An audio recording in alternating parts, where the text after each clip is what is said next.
shall we? Look at the path that I'm walking on down here. You've seen this before, it's a salt line.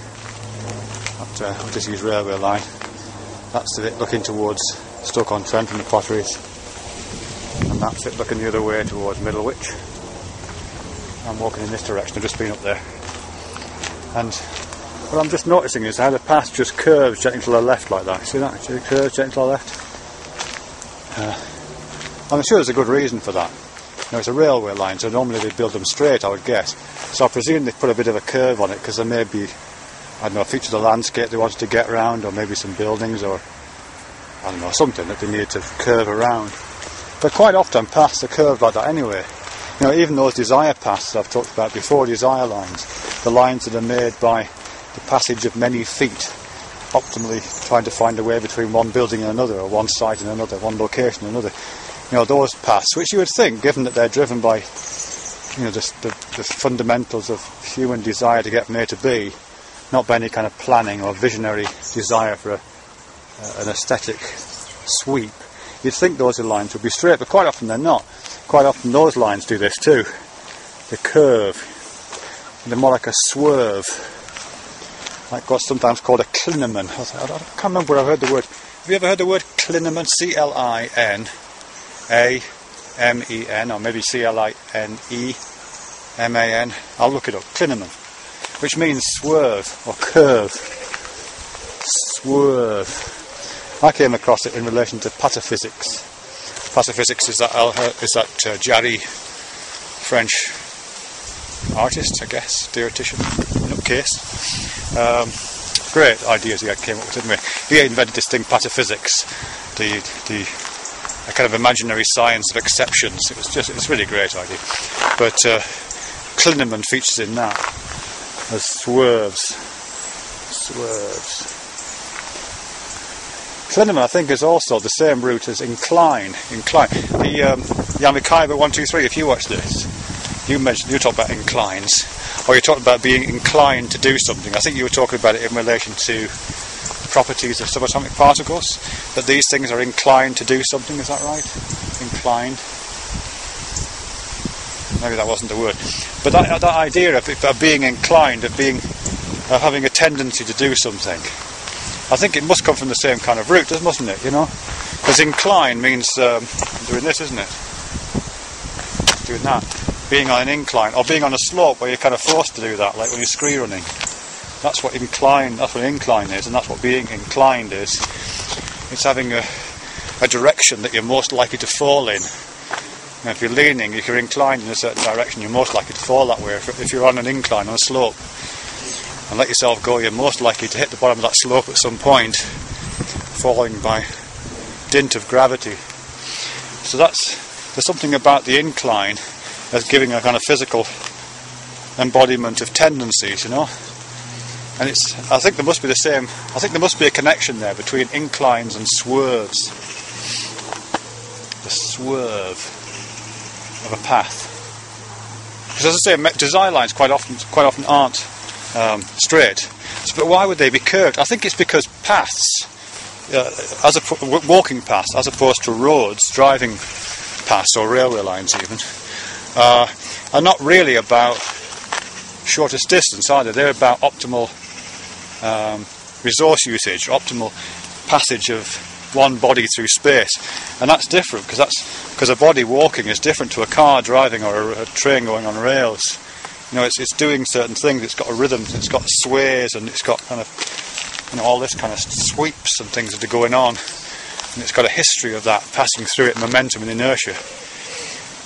And quite often, if you come out of a building, for example, you know, you're coming out of a building here, and I need to go to the building over there. You come out of the building, and your momentum is taking you out. So to get onto the thing, you need to put a sweep in it, and you wouldn't want to slow down, stop, turn through an optimal number of degrees, and then proceed in an orderly fashion, because that would be not an optimal way of using your resources and using the space around you.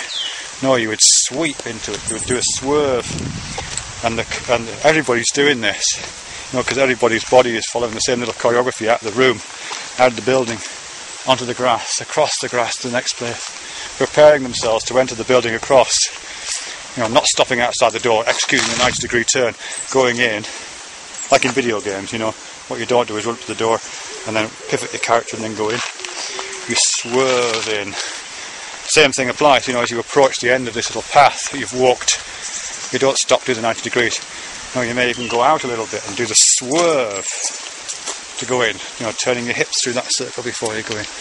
And so the curve that you've come down, you know, the path that you've taken isn't just the path of the distance between 2 points. It's a path that narrates the energy and resource usage of the bodies that have taken that path and optimises them. You know what I mean? Does that make sense? That's what I think is going on there. I don't think that's gone on here, because obviously railway lines don't have bodies in the same way. But desire lines have bodies built into them. Bodies that are inclined to go on in swerves. It's different as well, I think, when you go through two different media. This railway line, I can't remember, it's got a name, this particular stuff on the ground here, I can't remember what it's called now. And it doesn't matter. But when you take a path across different media, you know, like if I was to execute a path that, you know, went along here for a bit and then went up into those nettles, you know, up those trees, which I could do. You know, if I decided that was my path, there'd be an optimal way of doing that too. You know, if I wanted to get up to a point just up there, actually let me do it this side. If I wanted to get a point just up there, see behind those bushes there, and I wanted to optimise that route, I wouldn't take a straight line, would I? That'd be daft. Because it's really, you know, it's easy to walk on this stuff, but it's quite hard to battle your way through all those nettles. So I wouldn't go straight. I wouldn't do this thing. I wouldn't walk up here like this until I'm exactly opposite the place I want to be. Say here. And then do a 90 degrees and go in. Because that wouldn't be optimal either, would it? You know, partly because, as I say, I've done this weird 90 degree turn, so I've not used my body efficiently. But also, I've taken the long way around. I do two sides of a triangle. You know, rather than do the hypotenuse, which is shortest but most difficult, I've taken two sides, which is least difficult but longest. There's an optimal route, isn't there? Which is about halfway, you know, halfway to here, say, and then the last bit at a much more obtuse angle to get to where I'm going up to that bit. You know what I mean? So the natural path, the optimal path that I would take through these two surfaces would be one which is like that. And I think if you smoothed that out, which you would, let's face it, you wouldn't do it geometrically, would you? You'd smooth it out. And it would again do this clinamen, it would do this swerve into the bushes through the Himalayan balsam, which I've talked about before. Look at all that. Here, look at it, how it's choking this place. Pretty, but deadly, pretty deadly. Anyway, yeah, you would do a clinamen, a swerve.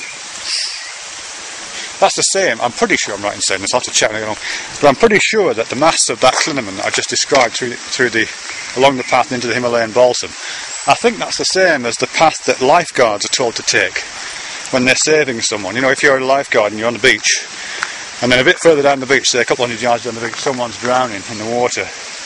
There they are, drowning in the water over there, look. You know, you don't run straight at them and then swim, nor do you run along the beach until you're opposite them and then swim. You do that same thing, you go halfway, you pick the optimal point, which is just a little bit further along, and then make the obtuse angle, swim that bit. That's the optimal way of getting from this point to that point when you're going through different media. It's probably a way of analogizing that to the different media that I'm using here, the media of live action here in this space, and the media of the digital realm in which these people are watching it. But I think I'd be stretching it, wouldn't I? But anyway, yeah, there's definitely a mass to that optimisation of the pass through different media, and a swerve if you wanted to optimise it for bodily actions, you know, which soaks up the rounds off the corners, because corners aren't good for bodies. And I'm 99.999% sure that the mass of that swerve, the mass of the optimal journey if you wanted to go off the path into the Himalayan balsam or up the beach to save the drowning swimmer, I think the mass of that is the same mass of the path of light coming out of one medium into another. Like, you know, when you put a stick in water, yeah, and it looks bent, the stick bends, doesn't it, like that?